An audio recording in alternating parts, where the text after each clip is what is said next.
Hay algo que nadie te va a decir en voz alta.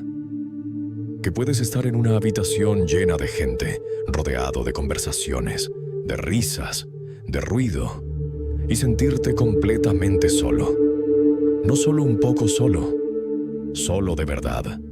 Solo como si hubiera un vidrio invisible entre tú y el resto del mundo. Como si todos estuvieran en una frecuencia que tú no logras sintonizar. Y lo más extraño no es la soledad en sí. Lo más extraño es que no sabes por qué. No te falta gente. Tienes familia, quizás amigos, quizás incluso una pareja. Pero aún así, algo no cierra, algo falta, algo que no tiene nombre todavía. O que sí lo tiene, pero nadie te lo enseñó. Eso es exactamente lo que vamos a hablar hoy. Primero necesito que entiendas algo. La soledad que sientes no es un defecto tuyo. No es timidez. No es falta de habilidades sociales. No es que seas raro o difícil o demasiado intenso. Es otra cosa. Existe un tipo de soledad que los psicólogos llaman soledad existencial. Y es completamente diferente a simplemente no tener compañía. Puedes tener compañía y sentirla igual. De hecho, hay personas que la sienten más intensamente en grupo que cuando están solas. ¿Por qué? Porque la soledad existencial no viene de la ausencia de personas. Viene de la ausencia de conexión real. Y la conexión real es rarísima. Piénsalo. ¿Cuántas veces en tu vida has tenido una conversación donde alguien realmente te escuchó? No te escuchó esperando su turno para hablar. No te escuchó pensando en cómo responder. Te escuchó de verdad. Te vio de verdad. Si puedes contar esas veces con los dedos de una mano, o quizás con los dedos de una sola mano y te sobran dedos, no estás roto. Estás en la mayoría silenciosa de la humanidad, porque todos, absolutamente todos, navegamos la vida con esa sensación de fondo, que nadie nos conoce del todo, que lo que mostramos afuera no es todo lo que somos adentro, que hay una parte de nosotros que vive sin testigos. La diferencia es que algunos aprenden a ignorarlo, y otros no pueden. Si tú estás aquí, probablemente eres de los que no pueden. Hace casi 200 años, un filósofo alemán de nombre Arthur Schopenhauer escribió algo que ningún libro de autoayuda se atrevería a decirte. Dijo que el dolor de existir no es un accidente. No es algo que le pasa a los que tienen mala suerte o a los que tomaron malas decisiones. El dolor, según Schopenhauer, es la condición base de la vida. Y la soledad, una de sus formas más puras. Schopenhauer no era un hombre fácil. Era irritable, solitario, desconfiado. Vivió gran parte de su vida en cuartos de hotel con un caniche como única compañía constante. Pero era un hombre que pensaba con una claridad brutal. Y lo que pensó sobre la naturaleza humana sigue siendo, hasta hoy, una de las ideas más incómodas y más honestas que la filosofía ha producido. Su punto de partida era este. Todos los seres vivos, plantas, animales, seres humanos, somos expresiones de algo que él llamó la voluntad. No una voluntad consciente, no un propósito divino. Una fuerza ciega, sin dirección, sin sentido. Un impulso que simplemente quiere seguir existiendo, que quiere reproducirse, expandirse, persistir. Y nosotros, los seres humanos, somos su instrumento más complejo. El problema es que somos lo suficientemente inteligentes como para darnos cuenta de eso. Somos lo suficientemente conscientes como para preguntarnos para qué. Y la voluntad no tiene respuesta para esa pregunta. Nunca la tuvo, nunca la tendrá. Entonces vivimos atrapados. Deseamos cosas, las conseguimos o no las conseguimos. Si no las conseguimos, sufrimos. Si las conseguimos, el alivio dura un momento y luego aparece un deseo nuevo, otro vacío, otra carencia. Y en el medio de ese ciclo, entre el deseo y el hastío, existe la soledad, porque la voluntad es individual. Cada uno de nosotros la carga por separado. Cada uno de nosotros está encerrado en su propia subjetividad. Puedes intentar comunicarte con otro ser humano. Puedes usar palabras, gestos, miradas, pero entre tu mundo interior y el de cualquier otra persona siempre habrá una distancia que no se puede cruzar del todo. Eso que sientes, ese vidrio invisible entre tú y los demás. Schopenhauer lo hubiera reconocido de inmediato, no como un problema a resolver, sino como la condición humana.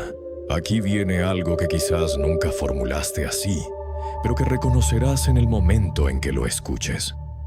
La mayoría de las interacciones sociales no son conexión, son actuación. Todos los días interpretas un papel. El empleado responsable, el amigo divertido, el hijo que tiene todo bajo control, la persona funcional.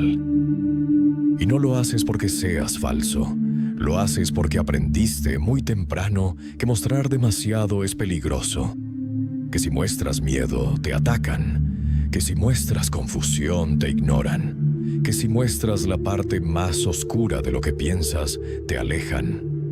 Entonces aprendes a cubrirla, a empaquetar lo que sientes en formatos aceptables, a responder bien cuando te preguntan cómo estás, aunque por dentro estés cargando algo que no cabe en esa palabra. Y el resultado es este: pasas tiempo con personas, hablas, ríes, participas, pero nunca eres completamente tú. Y cuando llegas a casa, o cuando te quedas en silencio, o cuando apagas las notificaciones por un momento, la soledad vuelve.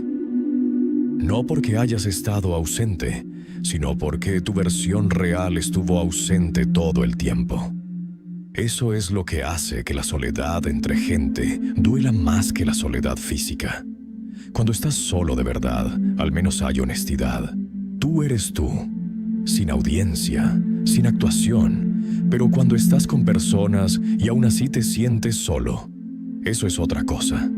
Eso es darte cuenta de que la distancia no está afuera, está adentro. Está en el espacio entre lo que eres y lo que el mundo acepta que seas. Schopenhauer tenía un nombre para esta trampa.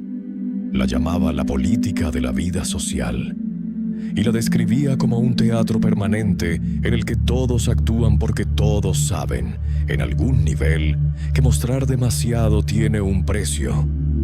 El problema, decía, es que el teatro cansa. Y los que se cansan más rápido son los que tienen más para esconder. Los que piensan más de lo que hablan. Los que sienten con una intensidad que no cabe en conversaciones normales. ¿Te suena? Hay un patrón que aparece una y otra vez en la historia de la filosofía. Los que pensaban más profundamente eran, casi siempre, los que vivían más solos. No es coincidencia. Schopenhauer lo explicó así. La capacidad de sentir placer, y también dolor, es directamente proporcional a la inteligencia. Una mente ordinaria vive en la superficie de las cosas. Acepta el mundo como viene. Participa del juego social sin cuestionarlo demasiado.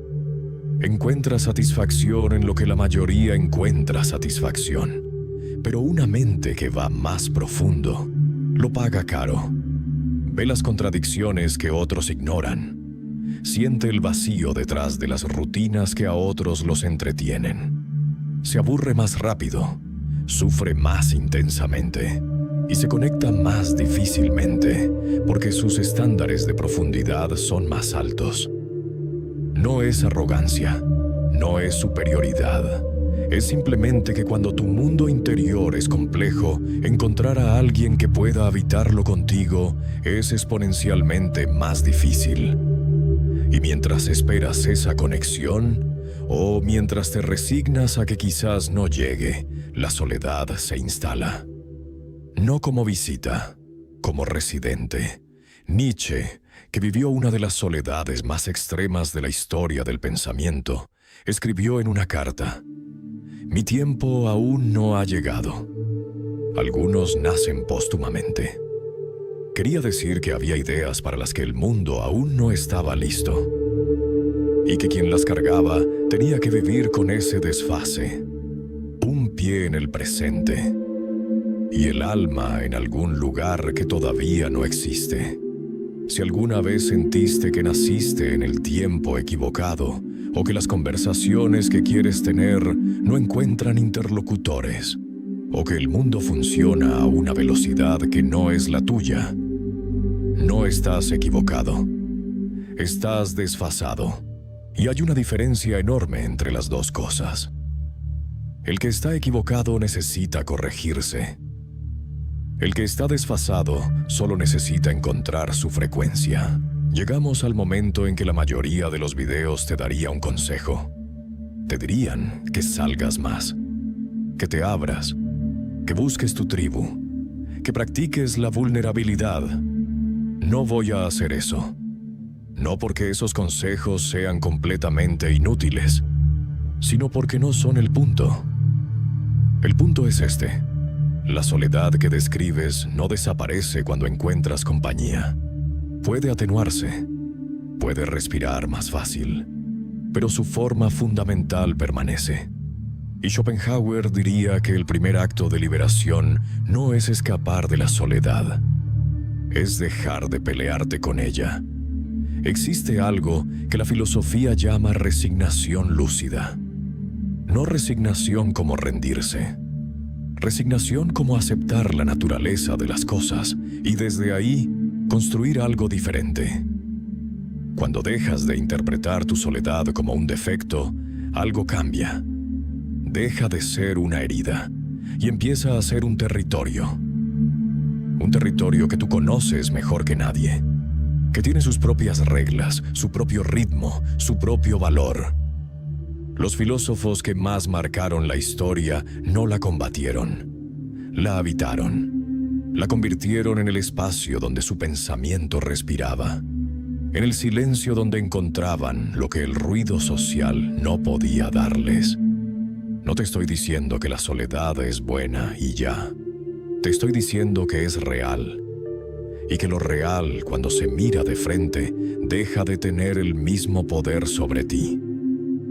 Hay algo liberador en saber que lo que sientes tiene nombre, que tiene historia, que lo sintieron antes que tú mentes que marcaron el mundo. No estás roto, estás en conversación con algo muy antiguo. Antes de terminar, quiero dejarte con una idea. Schopenhauer dijo que el ser humano oscila permanentemente entre el dolor y el aburrimiento. Cuando desea y no tiene, sufre. Cuando tiene, se aburre. Y en el medio de ese péndulo, vive. Pero hay personas que no encajan en ese péndulo, que no se aburren con las mismas cosas que los demás, que no sufren solo por lo que no tienen, sino por algo más difuso. Algo que no tienen palabras para nombrar todavía. Esas personas existen desde siempre, en todos los idiomas, en todos los siglos. Se llaman de distintas maneras: el extraño, el que no encaja, el observador, el que nació en el tiempo equivocado. Si sientes que eso te describe, el próximo video es para ti. Vamos a hablar de una figura que la filosofía llama el extraño. El ser que parece haber nacido sin pertenecer a ningún lugar. ¿Y por qué eso, lejos de ser una condena, podría ser exactamente lo contrario? Hasta entonces,